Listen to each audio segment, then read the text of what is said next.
Don Tony, Kevin Castle. This is Killer Kross. Perhaps you see me on Cops. I was the guy who got away. Unless there's black helicopters around me right now, then I'm just kidding.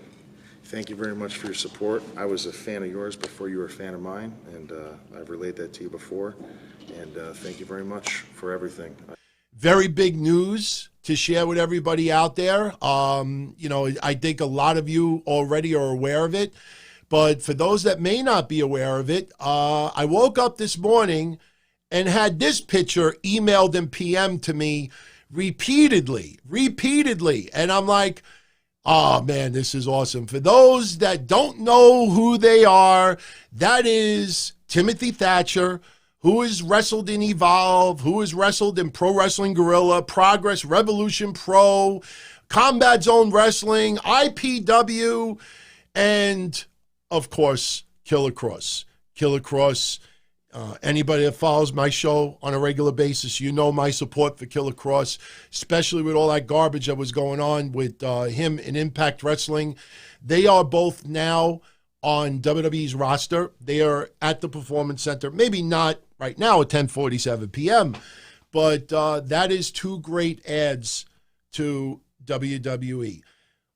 I would love to see Killer Kross and Scarlett Bordeaux come up to the main roster together, especially since WWE does like to pair some women with some men sometimes. I don't know what's going on this year with a mixed match challenge. Maybe they will do that again. I think they would be a perfect couple to be involved with that. I know you can't compare the two, but some people will say, yeah, okay.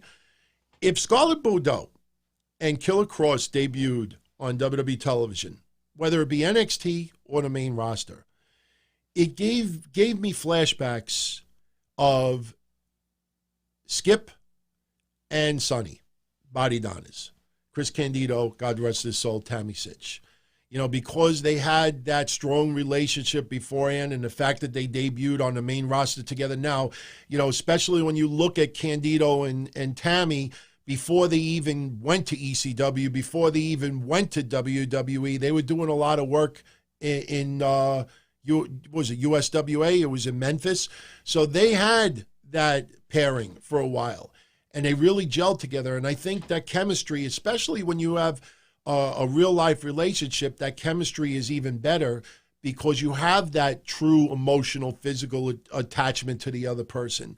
And you could practice all night long, all week. I wouldn't do that, but the only thing you got to be prepared for as well, especially in the WWE, that you always got to wonder if WWE down the line does what they did with Lana and Rusev.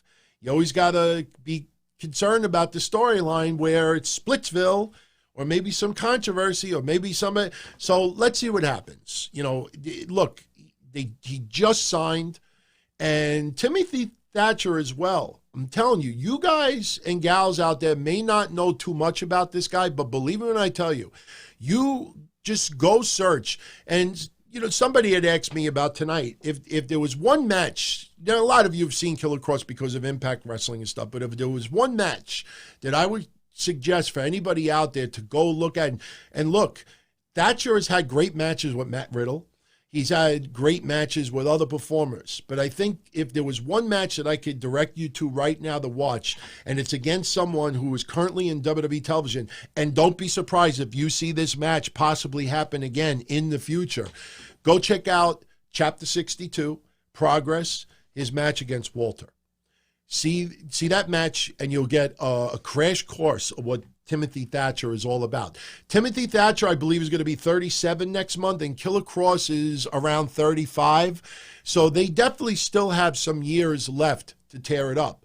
But congrats to both of them. I mean, I know they've been busting their ass. And this is something that I brought up last year doing a history show. And at the time, this is before Lars had, some controversy with stuff online before he even made it to the main roster. But something I said about a year and a half ago is that, all the years of me watching wrestling, going back to 1979, other than maybe Kurt Angle, Brock Lesnar, and a few others, you rarely came across, yes, Cesaro's another one. Absolutely, Brian Long. Yeah, I mean, there's some phenomenal. You realize the match setups that WWE can have that fans have not seen. I mean, it's going to be really, it's good. I hope he connects with the fans, Thatcher especially. Kross, obviously, his promos are amazing and his work in the ring, and Killer Kross reminds me of what is missing in this business, like a Jake the Snake Roberts, very methodical. You know, his promos really get you nervous. And I'm not just saying that because, he is friendly with the shows and everything. I'm happy for the guy, but now it's his turn to continue climbing up the ladder, so I wish him well. I wish Timothy Thatcher well. I just wish people out there would show some love to Timothy Thatcher, because all I've seen for the last 12, 16 hours is all really one-sided.